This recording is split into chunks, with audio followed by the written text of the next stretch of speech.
Assalamualaikum warahmatullahi wabarakatuh. Saya akan menyampaikan pemahaman saya tentang kesalahan konsep P5. Ada banyak beberapa guru yang beranggapan bahwa P5 itu cenderung sebuah keterampilan atau masak-memasak seperti itu. Nah, dari pertanyaan beberapa teman saya kemarin itu ada yang bertanya seperti ini ya. Apakah P5 itu memang identik dengan keterampilan-keterampilan, membuat keterampilan atau masak-memasak? Lantas apa bedanya dengan SBDP atau seni rupa pada pembelajaran di dalam mata pelajaran itu ya? P5 sendiri itu panjangannya adalah proyek penguatan profil pelajar Pancasila, di mana tujuannya adalah pembelajaran berbasis proyek yang bertujuan untuk membangun sikap Pancasila.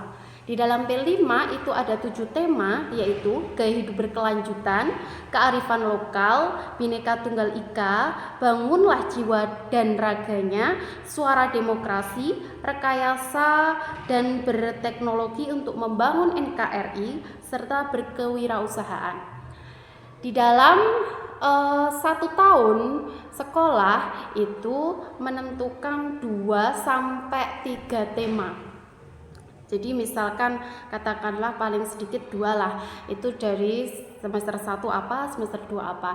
Nah, cara untuk menentukan tema itu adalah nanti kita harus mengidentifikasi masalah. Jadi tidak langsung saya pengen ini, membuat keterampilan ini, bukan seperti itu.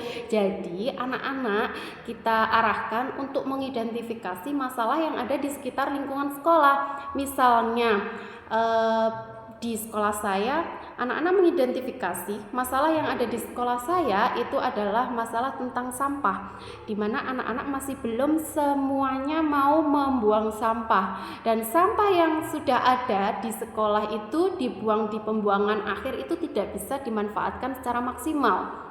Dari identifikasi masalah tersebut, nanti Bapak dan Ibu guru akan mengarahkan untuk mencari isu yang sesuai dengan identifikasi masalah tersebut.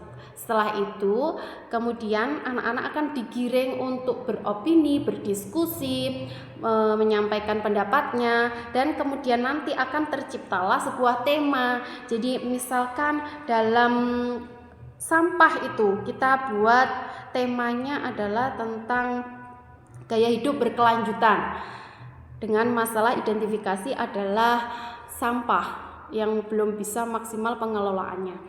Nah, itu nanti anak baru akan digiring untuk dapat berdiskusi bagaimana cara menyelesaikan masalah tersebut. Nah, untuk produknya nanti bisa misalkan pada akhirnya itu nanti tergantung anak-anaknya ya. Kita di sini hanya memfasilitasi anak untuk bisa berpikir kritis, untuk bisa menentukan penyelesaian masalah itu sendiri. Jadi kalau bisa itu kita hanya memotivasi, mendampingi, bukan kita yang menentukan. Seperti itu nggih. Kemarin ada yang tanya itu apakah P5 itu sebuah produk, menghasilkan sebuah produk. Tidak semuanya. Misalkan kalau contohnya misalkan ada ditemukan sebuah masalah, yaitu anak-anak cenderung saling mengejek, perundungan sosial. Nah, itu nanti apakah produknya harus berupa sebuah benda? Tidak. Produk akhirnya adalah anak-anak bisa memahami bahwa nanti bahwa masalah perundungan itu tidak benar untuk dilaksanakan. Nah, intinya P5 itu adalah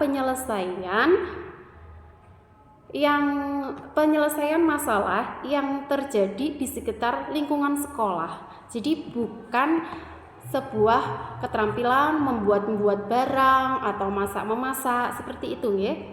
Sekian informasi dari saya, semoga bermanfaat. Wassalamualaikum warahmatullahi wabarakatuh.